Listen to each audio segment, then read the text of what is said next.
laugh, to roll on the ground, to run for the sake of running. And that's where our creativity really comes to life, for sure.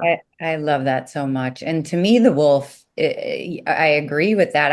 I feel a deep connection to a wolf spirit myself. And, I see the wolf as a deeply, deeply communal being. It's Hmm. about Yeah, community and pack, and community. it's also about the highest good for all involved, which I think Mm. it's interesting because one of the first, when I had my personal spiritual awakening, I saw 22 snakes in 7 days in the middle of the city of Chicago. And they were like Whoa. tied up in balls and clumps, and it was really radical and wild. But, a lot of the animals that have been important to me are a lot of the animals that have sort of like a dark connotation in our society, which if you look through history has no real grounds.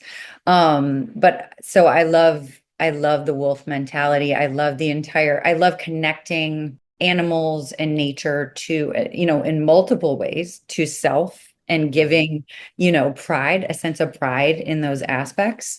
And, it's interesting because you're talking about regenerative leadership and regenerative philosophy, and you and I have both done a lot of work around, regenerative spaces and contexts.